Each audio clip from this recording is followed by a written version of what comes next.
নমস্কার সুধী ভক্তবৃন্দ, কৃষ্ণকথা ইউটিউব চ্যানেলে আপনাদের সবাইকে জানাই সুস্বাগতম। সুধী ভক্তবৃন্দ, আপনি এই মুহূর্ত যে ছাদের নিচে আছেন, অর্থাৎ আপনার যে গৃহ, ভাবুন তো যে সেই গৃহ কত না কষ্ট করে কেউ একজন বানিয়েছে। হয় আপনার বাবা বা তার পিতামহ বা আপনি নিজেই, অথবা হয়তো আপনি হাজার হাজার টাকা খরচ করে যে বাড়িতে ভাড়া আছেন। কিন্তু একবার ভেবে দেখুন, এত টাকা খরচ করে যে বাড়িতে ভাড়া আছেন, সেই বাড়িতে যদি সুখ শান্তি না থাকে, তাহলে ভাবুন আমাদের কত দুঃখ কষ্ট হয়। কিন্তু শুধুমাত্র কিছু ক্ষণার বচন মানলেই আমরা আমাদের জীবনের অনেক দুঃখ কষ্ট দূর করতে পারি। ক্ষণার বচনে আমরা এই রকমই 13টি উপদেশ দেখতে পাই, যা কিনা বাড়ির সর্বক্ষেত্রে মঙ্গলজনক বা মঙ্গল ডেকে আনে। তাই আর সময় নষ্ট না করে আমরা জেনে নিই ক্ষণার বচন অনুযায়ী গৃহে কোন দিকে কি রাখলে আপনার সংসার মঙ্গলময় হবে। কিন্তু তার আগে সুধী ভক্তবৃন্দ, আপনাদের কাছে একটি অনুরোধ, আপনি যদি আমাদের চ্যানেলে নতুন হয়ে থাকেন তাহলে আমাদের চ্যানেলটি সাবস্ক্রাইব করে দেবেন। আসুন এবার আমরা শুনে নিই ক্ষণার প্রথম বচনটি। ক্ষণার প্রথম বচন, ঈশান কোণে থাকেন শিব, করবে পূজা জ্বালাবে দীপ। অর্থাৎ সুধী ভক্তবৃন্দ, ঈশান কোণে অর্থাৎ বাড়ির উত্তর পূর্ব দিক, এই দিকটি হিন্দু শাস্ত্র মতে পবিত্র বলে ধরা হয়। বলা হয় ঈশান কোণে ভগবান শিব বিরাজ করেন। তাই এই দিকে বাড়ির বাথরুম বা স্নান ঘর অথবা পায়খানা ঘর করা কোনোভাবেই উচিত নয়। তাহলে দেবাদিদেব মহাদেব অসন্তুষ্ট হন, যার প্রভাব গৃহস্থের ওপর অবশ্যই পড়তে পারে। তাই এই দিকটি ঠাকুর ঘর হিসাবে ব্যবহার করা খুবই শুভ। তবে আজকাল মানুষ ছোট ছোট ফ্ল্যাটে অভ্যস্ত হয়ে পড়েছেন, তাই জায়গার অভাবে ঠাকুরের মন্দির বা ঠাকুরের ফটো রাখতে পারেন। এটি বাস্তুর দিক থেকেও শুভ এবং মঙ্গলময় হবে। দ্বিতীয় বচন, লক্ষ্মী দেবী থাকেন পশ্চিমে, সম্পদ রেখো তার চরণে। অর্থাৎ সুধী ভক্তবৃন্দ, পশ্চিম দিকটি ধন সম্পদ রাখার উপযুক্ত বলে মনে করেন মহীয়সী নারী ক্ষণা। ধন সম্পত্তির দেবী মা লক্ষ্মী, তিনি এই দিকেই বিরাজ করেন। তাই অলংকার, গয়নাগাটি বা কোনো দামি জিনিস এই দিকে রাখলে আপনার সংসার ঐশ্বর্যময় ও সমৃদ্ধশালী হয়ে উঠবে বলে আশা করা যায়। তৃতীয় বচন, পূর্ব দিকে থাকেন ইন্দ্র, মুখ্য দরজার মূল কেন্দ্র। অর্থাৎ সুধী ভক্তবৃন্দ, বাড়ির পূর্ব দিকটি হলো দেবরাজ ইন্দ্রের স্থান। এই দেবতা আকাশ, আবহাওয়া, নদী প্রবাহ, ঝড় বৃষ্টির সঙ্গে জড়িত। অর্থাৎ যা কিছু প্রবাহমান বা জীবনের মূল কেন্দ্র। তাই আপনার বাড়ির প্রবেশদ্বারটি পূর্ব দিকটি হলো আদর্শ, কারণ প্রবেশদ্বার দিয়ে পর্যাপ্ত পরিমাণে আলো বাতাস খেললে গৃহের প্রতিটি সদস্য সুস্থ ও বলশালী থাকবে। চতুর্থ বচন, দক্ষিণ পশ্চিমে শয়নকক্ষ, পবন চলাচল মূল লক্ষ্য। অর্থাৎ সুধী ভক্তবৃন্দ, বাড়ির দক্ষিণ পশ্চিম কোণটি শয়নকক্ষের জন্য উপযুক্ত। বিশেষ করে বাড়ির গৃহকর্তার শয়নকক্ষ হলে খুবই ভালো হয়। এই দিকটি পবন দেবের স্থান হিসেবে ধরা হয় এবং বায়ু চলাচলের ক্ষেত্রে আদর্শ স্থান। তাই গৃহকর্তার শোবার খাটটি দক্ষিণ পশ্চিম দিকে রাখা উচিত। পঞ্চম বচন, পূর্বমুখে রান্না করলে অভাব হবে না কোনো কালে। অর্থাৎ সুধী ভক্তবৃন্দ, পূর্ব দিকটি যেহেতু আলো বাতাস প্রবেশের দিক, আর এই দিকে যেহেতু সূর্যদেব প্রকাশিত হন, তাই যিনি জগতের সকল শক্তির আধার, তাই এই দিকে মুখ করে কোনো গৃহিণী যদি রান্না করেন তাহলে সংসারে খাদ্যের অভাব কোনোদিন হবে না। এ কথা বলেছেন মহীয়সী মা ক্ষণা। ষষ্ঠ বচন, উত্তরে কুবের বিরাজমান, সম্পদ রাখার বড় স্থান। অর্থাৎ সুধী ভক্তবৃন্দ, আমাদের হিন্দু শাস্ত্র মতে উত্তর দিকটি সাধারণত ধন সম্পদের দেবতা কুবেরের স্থান বলে মনে করা হয়। তাই টাকা পয়সা ধন সম্পদ রাখার আলমারিটি উত্তর দিক করে রাখলে ধন সম্পত্তি আরো বৃদ্ধি হয়। সপ্তম বচন, আলো হাওয়া বেঁধো না, রোগে ভুগে মরো না। অর্থাৎ শুধু ভক্তবৃন্দ, বদ্ধ ঘর কখনোই স্বাস্থ্যসম্মত নয়। কারণ ঘরে যদি পর্যাপ্ত পরিমাণে আলো হাওয়া না ঢোকে, তাহলে আলো হাওয়ার অভাবে জীবাণু ব্যাকটেরিয়া সংক্রমণ হবে। বৈজ্ঞানিক মতেও কিন্তু তাই বলে। এর ফলে সেই গৃহের সদস্যরা সহজেই রোগে আক্রান্ত হতে পারে। তাই ঘরে দরজা জানালা সব সময় খোলা রাখুন, যাতে পর্যাপ্ত পরিমাণে আলো বাতাস চলাচল করতে পারে আপনার ঘরে। অষ্টম বচন, পীরে উঁচু মেঝে খাল, তার দুঃখ চিরকাল। অর্থাৎ শুধু ভক্তবৃন্দ, ঘরের মেঝে চারিদিকের ভিটে থেকে নিচু হলে সেখানে জল জমার ভয় থাকে, ফলে ঘর স্যাঁতসেঁতেও থাকে।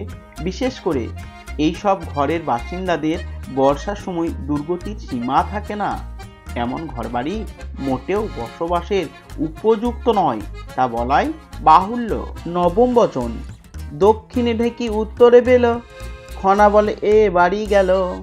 অর্থাৎ শুধু ভক্তবৃন্দ, ঘরের দক্ষিণ দিকে বা বাড়ির দক্ষিণ দিকে যদি ঢেকি থাকে, তা কিন্তু ঘরের পক্ষে বা ওই বাড়ির পক্ষে মোটেও শুভ নয়।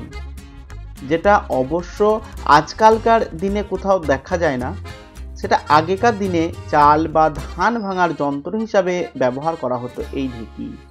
আর উত্তর দিকে বেল গাছ থাকলে তা বাড়ির পক্ষে অশুভ, কারণ তাতে অর্থের সংকট দেখা যায়।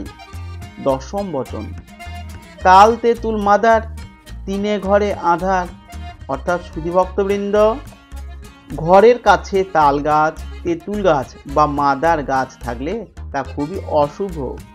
এই গাছগুলি নেতিবাচক শক্তিকে ডেকে আনে, যা গৃহের পক্ষে খুবই অশুভ, তা বলাই বাহুল্য। তাই এই তিনটি গাছ বাড়ির কাছে রাখতে নেই বা লাগাতে নেই। 11 নম্বর বচন, গঙ্গা বাড়ি ছড়া দাও, সকাল বিকাল ধুনো দাও। অর্থাৎ শুধু ভক্তবৃন্দ, মা গঙ্গা যেহেতু হিমালয়ের ওপর দিয়ে বয়ে আসছে, তাই বিভিন্ন ঔষধি গুল্ম মিশে থাকে এই জলে, যার ফলে এই জল একজন রোগীর শরীরে ম্যাজিকের মতো কাজ করে। তাই গুণমানের দিক থেকেই গঙ্গা জল অনেক বেশি উন্নত।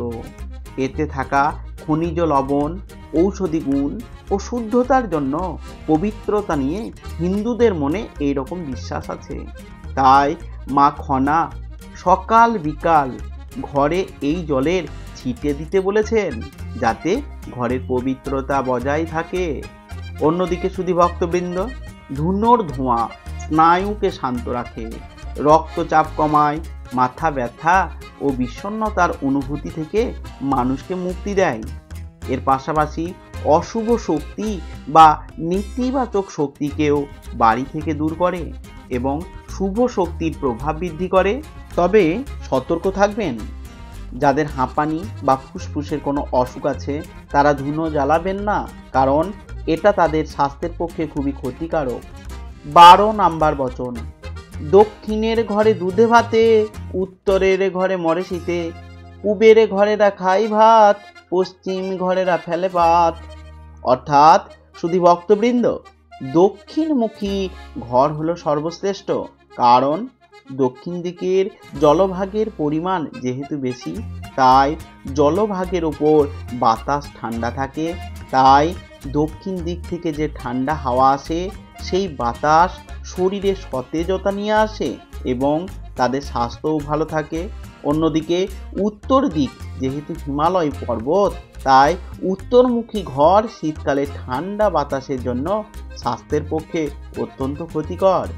পূর্ব দিকের ঘরে আলো বাতাস পাওয়া গেলেও পর্যাপ্ত পরিমাণে বাতাস কিন্তু ঢোকে না, তাই এইরূপ ঘরে বসবাসকারী মানুষেরা মোটামুটি ভালো থাকেন। আর পশ্চিম দিকে যেহেতু সূর্য অস্ত যায়, তাই অস্তায়মান সূর্যের তাপ প্রখরতা খুব বেশি, তাই সেই কারণে এই পশ্চিমমুখী ঘরগুলি দুপুরের পরে খুব বেশি গরম হয়ে ওঠে, যা গরমের সময় সহ্য করা যায় না। খেতে শুতে সব কিছুতেই বিরক্তি লাগে, যেটা মোটেও স্বাস্থ্যকর নয় কোনো মানুষেরই পক্ষে। 13 নম্বর বচন, ঘিরলে বাড়ি সাজাইলে তিরি, অর্থাৎ বাড়িতে ফুল গাছের বাগান দিয়ে সাজিয়ে রাখতে বলেছেন মা খনা, কারণ এটিতে ঘর দেখতে সুন্দর লাগে বা বাড়িটিও দেখতে সুন্দর লাগে, আর ঘরের ভিতর বাস করা মানুষজনের মনেও পজিটিভ এনার্জি কাজ করে সর্বক্ষণ, এবং এখানে লক্ষ্মী দেবী বিরাজ করেন, ফলে সেখানে কোনো অপ্রীতিকর ঘটনা ঘটে না। শুধু ভক্তবৃন্দ, এই ছিল আজকের খনার বচনগুলি। আশা করি আপনাদের ভালো লেগেছে। যদি ভালো লাগে অবশ্যই একটি লাইক করবেন, যদি ভালো লাগে তাহলে অবশ্যই চ্যানেলটিকে সাবস্ক্রাইব করবেন এবং কমেন্টে জানাবেন কেমন লেগেছেন। শুধু ভক্তবৃন্দ, এছাড়া আমরা আরও কিছু খনার বচন শুনে নেব। প্রাচীনকাল থেকে সমাজের বিভিন্ন স্তরে খনার বচনের প্রয়োজনীয়তা মানুষ উপলব্ধি করেছে। বিভিন্ন প্রাকৃতিক বিষয় যেমন হাত গণনা, শস্য গণনা, বন্যা, বৃষ্টি, কুয়াশা, বার গণনা, জন্ম মৃত্যু গণনা, শুভ অশুভ গণনা ইত্যাদি ক্ষেত্রে খনার বচন যে কতটা নির্ভুল তা নিচের কিছু শ্লোকের দিকে তাকালেই স্পষ্ট বোঝা যাবে। যেমন 1, ভরা হতে শূন্য ভালো যদি ভরতে যাই, আগে হতে পিছে ভালো যদি ডাকে মাই, অর্থাৎ খালি কলসি দেখে যাত্রা করলে তা শুভ হয় না, কিন্তু যদি সেই কলসিতে জল ভরতে যাওয়ার দৃশ্য দেখে কেউ যাত্রা করে তা শুভ সূচনা হয়। যাত্রা করার আগে মায়ের ডাক ভালো, কিন্তু যাত্রা করে বেরিয়ে যাওয়ার পর মা যদি পিছন থেকে ডাকে তা আর অমঙ্গলের সূচনা করে। 2, 16 চাষে মূলা তার অর্ধেকে তুলা, তার অর্ধেকে ধান বিনা চাষে পান, অর্থাৎ 16 দিন চাষ করার পর সেই জমিতে মূলা চাষ করলে ভালো জাতের ফলন পাওয়া যায়। তুলা লাগানোর জমিতে 8 দিন চাষ করতে হবে, আর ধানের জমিতে 4 দিন চাষ করে ধান লাগালে ভালো ফলন পাওয়া যায়, আর পানের জমিতে কোনো চাষের প্রয়োজনই হয় না। 3, পূর্ণিমা অমাবস্যায় যে ধরে হাল তার দুঃখ হয় চিরকাল, তার বলদের হয় বাদ, ঘরে তার থাকে না ভাত, অর্থাৎ পূর্ণিমা বা অমাবস্যায় হাল ধরা উচিত নয়, হাল ধরলে চিরকাল দুঃখ পেতে হয়। বলদ বাত রোগে পঙ্গু হয়ে যায়, চাষ না করার ফলে ঘরে তার ভাত জোটে না। 4, থেকে বলদ না বয় হাল তার দুঃখ সর্বকাল, অর্থাৎ যার বলদ থাকতেও যে মায়া করে খাটায় না, তার বলদ শুধু বসে বসে খায়, ফলে বলদের পিছনে শুধু শুধু খরচ হয় এবং জমিতে কোনো চাষ হয় না, ফলে খাবারের অভাব দেখা দেয়।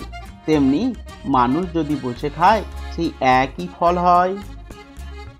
5 নাম্বার, বাড়ির কাছে ধান গা যার মার আছে ছা, চিনিস বা না চিনিস খুঁজে দেখে গরু কিনিস, অর্থাৎ বাড়ির কাছে ধানের জমি থাকলে এবং তাতে চাষ করলে লাভবান হওয়া যায় বেশি, কারণ চুরি যাবার ভয় থাকে না এবং পাহারা দেওয়ার জন্য পয়সা দিয়ে কোনো লোক রাখার দরকার হয় না। সুযোগ বুঝে খুঁজে দেখে যদি গরু কেনা যায় তাতে না চিনলেও বেশি লাভবান হওয়া যায়। 6, কোল পাতলা ডাগর গুছি লক্ষ্মী বলেন ওইখানে আছি, অর্থাৎ ফাঁক ফাঁক করে ধান বুনলে ধানের গুছি মোটা হয় এবং অনেক বেশি ফলন হয়। 7, শীষ দেখে 20 দিন কাটতে মারতে 10 দিন, অর্থাৎ যেদিন ধানের শীষ বের হবে তার থেকে ঠিক 20 দিন পর ধান কাটতে হবে, মারতে ও ঝাড়তে হবে 10 দিনের মধ্যে, এবং তারপর গোলায় তুলতে হবে। 8 বাপ বেটাই চাই তদ অভাবে ছোট ভাই, অর্থাৎ যে কৃষক পরের সাহায্যে চাষ করে তার আশা বৃথা। বাপ ছেলে কাজ করলে সবচেয়ে ভালো ফসল ফলানো যায়, তা না হলে সহোদর ভাইকে নিলেও ঠিকমতো কাজ করবে আর অন্যরা ফাঁকি দেওয়ার চেষ্টা করবে।